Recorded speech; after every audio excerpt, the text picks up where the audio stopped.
तो नमस्कार नेता जी। नमस्ते। बहुत बहुत अभिनंदन आपका। बहुत अभिनंदन है।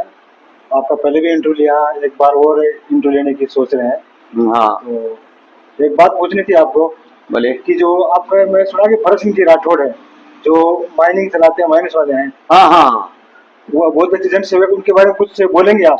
भरत सिंह जी राठौड़ बहुत ही अच्छे समाज सेवी आदमी है। बेसिकली रहने वाले तो वो पारसोली के हैं जी। किंतु जहाजपुर विधानसभा क्षेत्र में पिछले 15-20 सालों से वो काम कर रहे हैं। उनका माइनिंग का काम है, अलास्का माइनिंग्स के नाम से बर्नी कला उनकी माइंस है। बहुत ही अच्छे समाज सेवी है। मेरे आग्रह पर उन्होंने गाडोली महादेव के एक गाड़ी मार्बल लिया लगवाया। ऐसे ही मैंने कई बार कहा उनको, जब जब मैंने कहा उन्होंने मतलब जितनी गौशाला है जिसमें पौधारोपण का कार्य हो, वृक्षारोपण का कार्य किया हो, पत्थर लगाने का काम हो, मार्बल की सप्लाई हो, धार्मिक स्थानों को बालाजी हो, चाहे कोई सा भी हो, नालेश्वर महादेव का मामला हो, गाडोली महादेव का, धोल महादेव का, घाटरानी का हो, उन्होंने निश्चित रूप से पूरे विधानसभा क्षेत्र में खेलकूद प्रतियोगिता उनमें सारा सम्मान करने का काम किया, योगदान देने का काम किया। गाडोली में फुटबॉल प्रतियोगिता हुई तो वॉलीबॉल प्रतियोगिता तो उन्होंने बिल्कुल तन मन धन से साथ देकर का काम किया। बहुत अच्छे समाज सेवी आदमी है।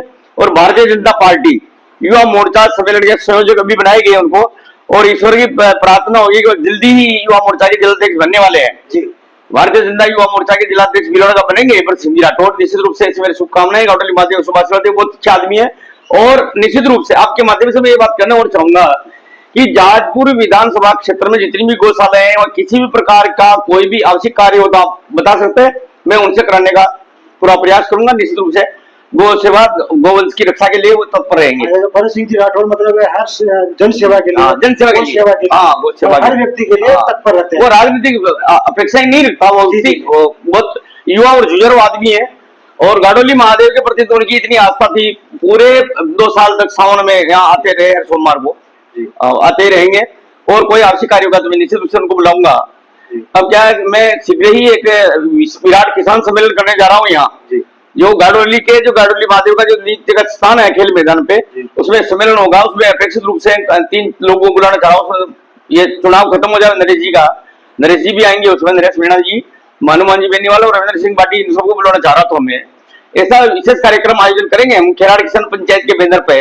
खेराड़ किसान पंचायत एक किसान महासम्मेलन आयोजित करेगी, जिसमें लगभग हमारी लक्ष्य 15,000 लोगों का है, पर 25,000 आ जाएंगे आपके माध्यम से और थोड़ा हमारा सपोर्ट मिलेगा। आपका बहुत बहुत आभार, धन्यवाद कि आपने मेरे बात को जनता तक पहुंचाने का प्रयास किया। मैं राजस्थान दर्शन चैनल का हार्दिक आभार व्यक्त करता हूँ कि आपने अमूल्य समय निकाल के मेरे अदृश्य कार्य करता। आपसे एक सवाल और करना चाहता है कि जो कल विधायक जनसंवाद हुआ था, हाँ, विधायक जनसंवाद केंद्र का उद्घाटन हुआ था कल जहाजपुर में। आप नहीं गए? नहीं, मैं वहाँ 12 अंता में मेरे कोई मित्र थे, उनके कोई कार्यक्रम के कारण गया था। मैं नागपुर था, माननीय विधायक जी का फोन तो आया था, पर मैं उस कार्यक्रम में शामिल नहीं हो पा रहा हूँ, क्योंकि मैं कई दिनों से विधायक जी के साथ मतलब मंच शेयर नहीं कर पा रहा हूँ। कोई वैसी बात नहीं है, मैं भारतीय जनता पार्टी का कार्यकर्ता हूँ, किंतु कुछ कार्यकर्ताओं के कारण कुछ कार्यकर्ता ऐसे हैं जो विधायक जी के हमारे बीच में व्यवधान उत्पन्न करने के लिए कड़ी बने हुए हैं। ऐसे भ्रष्ट और निकृष्ट और दलाल लोगों के बीच में जाना नहीं चाहता, इसलिए मैं वहां नहीं पूछ पाया था। लगभग मैं 2:45 के आसपास देवलिया आ गया था, पर मैं जा नहीं पाया। और एक आखिरी सवाल, तो कृषि मंडी शकरगढ़ में जो जमीन के लिए वो चल रहा है, शकरगढ़ कृषि मंडी, बहुत अच्छा प्रश्न पूछा आपने। कृषि उपज मंडी के लिए बहुत पहले से ही वो जमीन आवंटित हो गई थी सभी यार्ड के लिए, और तथाकथित उस समय के जो तात्कालीन सरपंच थे उन्होंने उस जमीन के पट्टे काट के बेच दिए। पता नहीं खा गए, कितने में बेचा, क्या हुआ। फिर मुझे वो जानकारी में कल मिला कि वो तो स्वामी जी के जो कार्यक्रम है वो आश्रम की तरफ चली गई, कोई बात नहीं, पर जगदीशपुरी जी महाराज के आश्रम की ओर वो जमीन दे दी, कोई बात नहीं, पुण्य का काम है। वो हमारे गुरु जी है, हमारे आदर्श है, आदर्श आचार्य जी है स्वामी जी, उनके सम्मान में कोई कमी नहीं है। वो हमारी प्रेरणा के स्रोत है और मेरे तो राजगुरु भी है। किंतु अब वहां जमीन बेच दी गई, तो अब उसकी व्यवस्था दूसरी जगह कहां जमीन देना चाह रहे हैं, तो वो कम से कम आज वो प्रधान है जो उससे तात्कालिक सरपंच थे, जिन्होंने पट्टे कहां काट दी, कहां बेची। किशोर जी शर्मा जाने इस बात को, तो जानता है। अब वो शकरगढ़ की मंडी कहां बनेगी, अब उसके लिए जमीन आरक्षित की गई कि नहीं की गई, तो कहां की गई, तो बताओ ना, बताना चाहिए उनको यार, ये बताना चाहिए। ये बताएंगे तो उनसे पूछेंगे। आप बिल्कुल आपकी जो बात है राजस्थान दर्शन द्वारा, हम आपको राजस्थान मंच से राजस्थान दर्शन में अभी क्या बहुत अच्छी बात की आपने, लोगों को भ्रमित किया जा रहा है।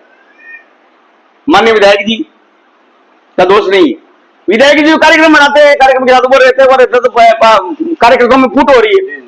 मूल कार्यकर्ता पार्टी का वो पार्टी से टूटता जा रहा है, और भारतीय जनता पार्टी का जो मूल कार्यकर्ता है वो बीजेपी में से अलग थलग पड़ा हुआ है। ये कांग्रेस के 4-5 दलाल आए हुए हैं जो दलाली कर रहे हैं, भ्रष्टाचार कर रहे हैं, वसूली कर रहे हैं, ये कमा के खा रहे हैं। जिनके पास बैठने के लिए स्कूटी नहीं थी वो थार ले रहे हैं, जेसीबी में चल रहे हैं, पैसा कहां से आ रहा है? ये तो सोचने वाला बात है। हाँ, हालांकि हमने इन्फॉर्मेशन कह दी, मैंने ईडी को भी लिख दिया है, बात जांच हो जाएगी। तो आय से अधिक संपत्ति कहां हुई, कैसे आई, कहां से आई, आप रिटर्न फॉर्म तो बताओ, जनता जवाब मांगती है। नहीं सही है, ये राजस्थान दर्शन, अब राजस्थान में आपने जो सत्य बताया है, यही बात है जो सत्य जो जनता जानना चाहती है, ये राजस्थान दर्शन का मेन उद्देश्य है। आपका बहुत बहुत धन्यवाद कि आपने हमारे साथ में मंच साझा किया, और नेक्स्ट टाइम आपका इंटरव्यू लेते रहेंगे। जय हिंद, जय भारत। जय भारत।